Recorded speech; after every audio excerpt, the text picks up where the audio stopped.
सम्मान अपने हाथ। देखो इसको कैसे बेशर्म की तरह अभी भी इस घर में पड़ी हुई है। ये नहीं कि अब यहाँ से चली जाए। भगवान बचाए ऐसी बहू से। कहने को तो अक्षरश यही शब्द कहे थे जमुना चाची ने सुनीता को, और संजोग देखो वही शब्द आज उनकी बेटी के लिए उसकी सास कहकर उसे छोड़कर जा रही थी। ये आप सही नहीं कर रही हैं आंटी जी। इसमें बेचारी मीरा की क्या गलती है? आपने अपना बेटा खोया है तो उसने तो अपनी ज़िंदगी ही खो दी है।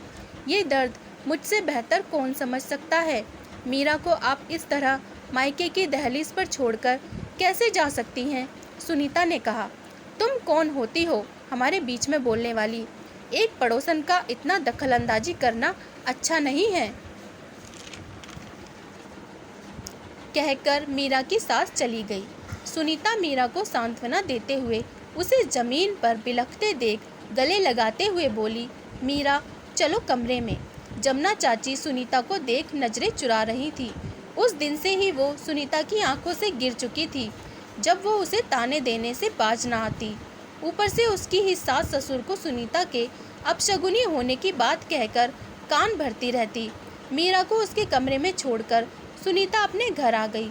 कई बार इंसान कड़वी यादों से बाहर नहीं निकल पाता है और वो यादें यदा कदा ताजी हो उठती हैं।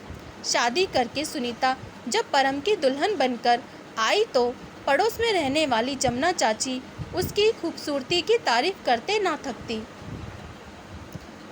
साल भी ना बीता होगा कि परम की एक बस दुर्घटना में मृत्यु हो गई। तब वो 2 महीने की गर्भवती थी।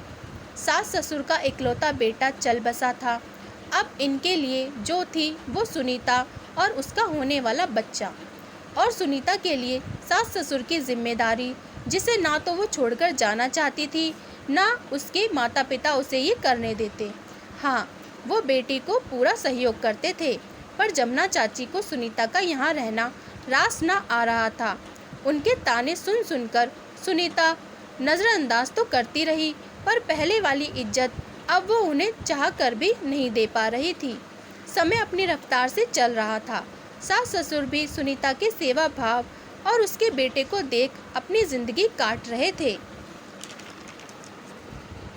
जमुना चाची से उन्होंने भी बातचीत कम कर दी थी, पर पड़ोसन होने के नाते एकदम से नज़रअंदाज करना मुनासिब नहीं था। 2 महीने पहले मीरा का पति शराब पीकर गाड़ी चला रहा था और सामने से आती ट्रक से खुद को बचाने के चक्कर में दूसरी तरफ से आती कार से टकरा गया और उसकी मृत्यु हो गई। 10 और 8 साल के बच्चों के साथ मीरा ससुराल में रह रही थी। कोई नौकरी थी नहीं।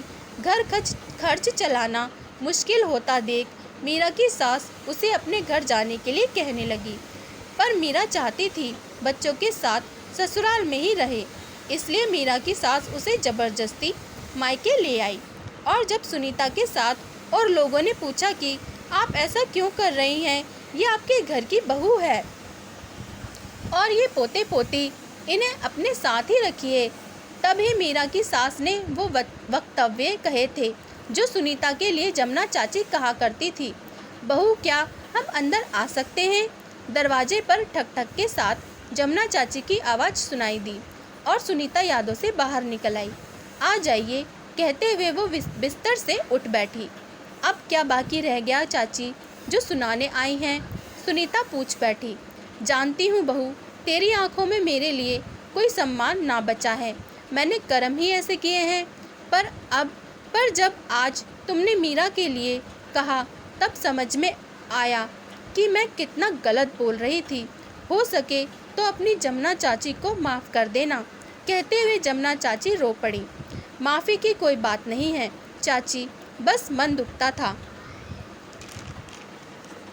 क्योंकि जब आप खुद सदमे में होते हैं और उस तकलीफ़ में बस सांत्वना चाहते हैं, जली कटी सुनना नहीं। इसलिए मुझे मीरा के लिए बुरा लग रहा था। जो भी हो, अगर उसके ससुराल वाले उसे ना समझें, पर आप बेटी को ज़रूर समझकर सहारा देना, ताकि उसकी आंखों में आपका सम्मान बना रहे। सुनीता ने कहा। जमुना चाची नज़रें झुकाए वहाँ से चली गई। किसी अपने पर जब बीती तब उन्हें समझ में आई। दोस्तों, आपकी बातें आपको दूसरों की आंखों का सरताज बना सकता है या फिर आंखों से गिरा सकता है। हमें कुछ भी बोलने या करने से पहले समझना चाहिए। उसकी जगह हम होते तो जवाब खुद ही मिल जाएगा। इसलिए सोच समझकर बोलें। कहानी पसंद आई हो तो प्लीज़ चैनल को लाइक एंड सब्सक्राइब ज़रूर करें। धन्यवाद।